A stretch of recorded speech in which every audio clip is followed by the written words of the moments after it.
आज के वीडियो में मैं आप लोगों को डीएवी क्लास 6 के अभ्यास सागर के पार्ट 2 चिट्ठी के अक्षर के सारे अभ्यास कार्य कराने वाली हूँ। तो वीडियो को एंड तक देखिएगा और चैनल को सब्सक्राइब, वीडियो को लाइक शेयर जरूर कीजिएगा। चलिए शुरू करते हैं।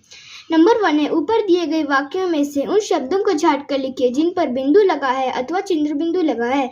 तो इसमें बिंदु वाले शब्द कौन से है? संपादक है और सुंदर है। चंद्र बिंदु वाले शब्द है मुंह, भाप। फिर नंबर 2 है, बिंदु वाले शब्दों में जिस वर्ण पर बिंदु लगा है उसे बोलने के बाद आवाज कहाँ से निकलती है? उचित उत्तर पर सही का निशान लगाइए।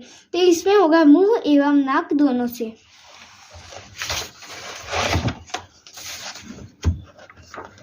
नेक्स्ट नंबर 3 है, चंद्र बिंदु वाले शब्दों में जिस अक्षर पर चंद्र बिंदु लगा है उसे बोलते समय आवाज कहाँ से निकलती है? उचित उत्तर पर सही का निशान लगाइए। तो इसका होगा मुंह एवं नाक दोनों से। नंबर 4 है, अब नीचे दी गई वर्णमाला को पूरा कीजिए। तो इस क वर्ग का होगा क, ख, ग, घ, अंग। च वर्ग का होगा च, छ, ज, झ, ञ। ट वर्ग का होगा ट, ठ, ड, ढ, न। त वर्ग का होगा त, थ, द, ध, न। प वर्ग का होगा प, फ, ब, भ, म। फिर नेक्स्ट है 5 नंबर। क्या आप जानते हैं कुछ शब्दों को 2 प्रकार से लिखा जाता है? नीचे दिए गए शब्दों को पढ़िए और समझने का प्रयास कीजिए। इसे पढ़ना है और समझना है। Next number 6। आइए अब इन शब्दों के आधार पर बिंदु लगाने के नियम को समझते हैं। कह चंदा शब्द में आधा वर्ण कौन सा है? तो होगा न। यहाँ पर देखिए आधा वर्ण न है, तो इसमें ख में होगा यह 5वां वर्ण किस वर्ग का है? तो यह जो 5वां वर्ण है यह कौन से वर्ग का है? तो देखिए न कौन से वर्ग का है? तो ये होगा त वर्ग का। तो यहाँ हम लिख देंगे त वर्ग का। फिर नेक्स्ट है ग, 5वें वर्ण के बाद कौन सा वर्ण है? तो द वर्ग होगा क्योंकि चंदा में न के बाद द आता है, द वर्ण होगा। फिर घ में होगा 5वें वर्ण के बाद वाला वर्ण किस वर्ग का है? तो होगा त वर्ग। नंबर अंग है, क्या 5वां वर्ण और उसके बाद वाला वर्ण एक ही वर्ग के हैं? तो होगा हाँ। च है, चंदा शब्द में 5वें वर्ण के स्थान पर किसका प्रयोग किया गया है? तो इसका होगा अनुस्वार का। नंबर 6 है, क्या चंदा शब्द के 5वें वर्ण में अस्वर है? तो जो चंदा शब्द का 5वां वर्ण है उसमें अस्वर क्या आता है? तो उसका होगा नहीं। नेक्स्ट नंबर 7 है, नीचे दिए गए शब्दों में 5वें वर्ण के स्थान पर अनुस्वार चिन्ह लगाइए। इसमें अनुस्वार चिन्ह लगाना है। क है ये वाला, तो ये देखिए ये है 5वां वर्ण है, तो इसमें हम लोग अनुस्वार का चिन्ह लगाएंगे जिसको हम लोग बिंदु कहते हैं। तो हम लोग इस तरह यहाँ पर र के ऊपर बिंदु लगाएंगे, रंग। तो देखिए ख में मंजन, तो देखिए यहाँ पर इया जो है 5वां वर्ण है तो अनुस्वार का चिन्ह लगेगा, यहाँ पर मंजन हो जाएगा। म के ऊपर अनुस्वार का चिन्ह लगेगा। फिर ग है डंडा, तो यहाँ न अनुस्वार न 5वां वर्ण है तो ड के ऊपर अनुस्वार का चिन्ह लगेगा। फिर अंत है, तो इसको ऐसे अंत लिखेंगे। फिर कंपन, इसको भी ऐसे कंपन लिखेंगे। फिर दिनांक, इसको ऐसे दिनांक लिखेंगे। पंचम, इसको ऐसे पंचम लिखेंगे। पंडित, इसको ऐसे पंडित लिखेंगे। फिर गंधा, इसको ऐसे गंधा लिखेंगे। फिर अंबर, यहाँ पर इस तरह लिखेंगे अंबर। फिर नेक्स्ट नंबर 8, नीचे दिए गए शब्दों में उदाहरण के अनुसार सही स्थान पर अनुस्वार चिन्ह लगाइए और वाक्य बनाइए। तो क नंबर में है गधा, तो इसका होगा गंधा। फिर एक में चीता, तो इसका होगा चिंता। फिर है उदाहरण है, रंग सुशील लाल रंग के फूल लाई थी। तो पानी गंदा है, मुझे पढ़ाई की चिंता है। नंबर 9 है, नीचे दिए गए चित्रों के नाम मानक रूप में लिखिए। तो ये जो चित्र दिया हुआ है इसको मानक रूप में लिखना है। तो ये होगा पंखा, ये होगा मंदिर, फिर होगा ये बंदर, फिर होगा ये इंजन, ये होगा घंटी, फिर ये होगा 15, फिर ये होगा अंगूर, ये होगा पतंग, ये होगा तिरंगा, फिर ये होगा पंखा। नंबर 10 है, यदि पांचवें वर्ण के बाद वह वर्ण उसी वर्ग का ना हो जिस वर्ग का पांचवा वर्ण है अथवा वही पांचवा वर्ण दोबारा आए तो क्या होगा। आइए दिए गए उदाहरणों में से इसे समझें। उदाहरण है जन्म, सम्मान, भिन्न का। जन्म शब्द में कौन से पांचवें वर्ण में अस्वर आया है? अस्वर नहीं है, तो इसका होगा न वर्ण। ये देखिए यहाँ पर ये पांचवा वर्ण है, इसमें अस्वर नहीं आया है।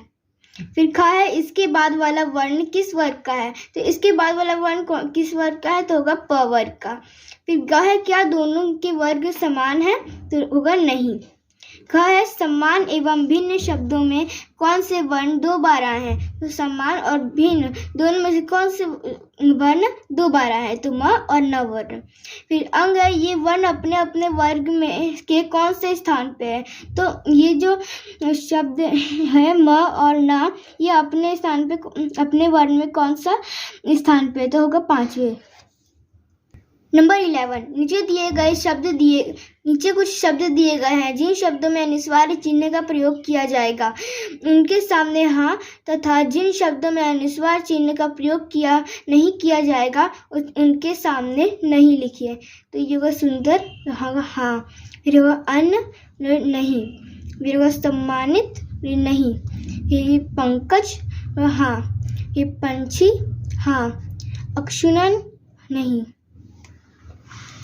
नंबर 12, नीचे खंड 1 एवं 2 में कुछ शब्द दिए गए हैं। इन शब्दों को बोल बोल कर पढ़िए। तो इन शब्दों को बोल बोल कर पढ़ना है। खंड 1 से शब्दों के पहले अक्षर को बोलते समय आवाज कहाँ से निकलती है? उचित उत्तर पर सही का निशान लगाइए। तो ये खंड 1 है, इससे आवाज मुंह से निकलती है। खंड 2 के शब्दों के पहले अक्षर को बोलते समय आवाज कहाँ से निकलती है? उचित उत्तर पर सही का निशान लगाएं। तो ये खंड 2 है, यहाँ से कहाँ से आवाज निकलती है? तो मुंह एवं नाक दोनों से। ग है, जिन शब्दों को बोलते समय आवाज मुंह एवं नाक दोनों से निकलती है उनके ऊपर क्या लगा हुआ है? तो इसका होगा अनुनासिक। नंबर 13 है, नीचे दिए गए शब्दों में उचित स्थान पर अनुनासिक चिन्ह लगाइए और वाक्य बनाइए। तो इसमें हमें अनुनासिक चिन्ह लगाना है। तो यहाँ आधी, तो इसमें अगर यहाँ आ के ऊपर लगेगा अनुनासिक चिन्ह तो होगा आंधी। फिर यहाँ कहा तो होगा कहाँ। फिर यह सवार, इसमें होगा संवार। चाटा, ये चाटा। फिर नेक्स्ट वाक्य प्रयोग करना है। उदाहरण है पूंछ, गाय अपनी पूंछ से मक्खियां उड़ा रही हैं। फिर तेज आंधी चल रही है। तुम कहाँ रहते हो? सुनीता अपने बाल संवार रही है। सीता ने गीता को चाटा मारा।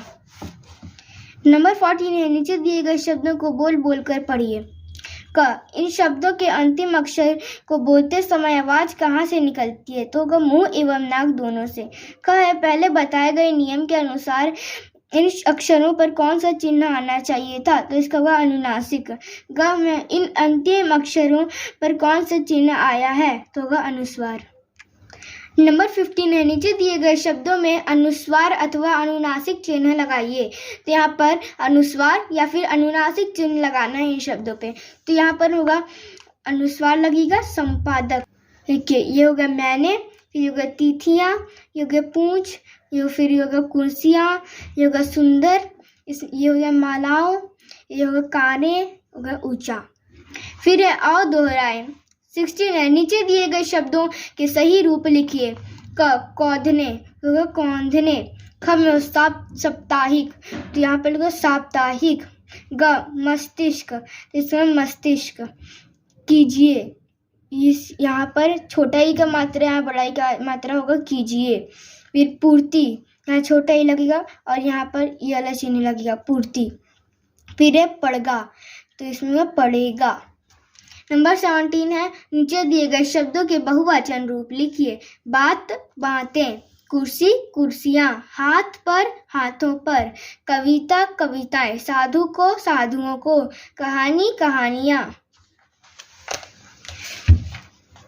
फिर नेक्स्ट है आओ लिखे। नंबर 18, 5वीं कक्षा की वार्षिक परीक्षा देते समय आपने किन कठिनाइयों का सामना किया है? इनके बारे में बताते हुए अपने मित्र को पत्र लिखिए।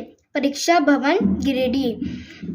दिनांक 25/4/2024। प्रिय मित्र अमेक्षा, मधुर स्मृति। मैं यहाँ ईश्वर की कृपा से सकुशल हूँ। आशा है तुम भी सकुशल होगी। इस पत्र के माध्यम से मैं तुम्हें यह बताना चाहती हूँ कि मेरी वार्षिक परीक्षा पिछले महीने समाप्त हो गई है।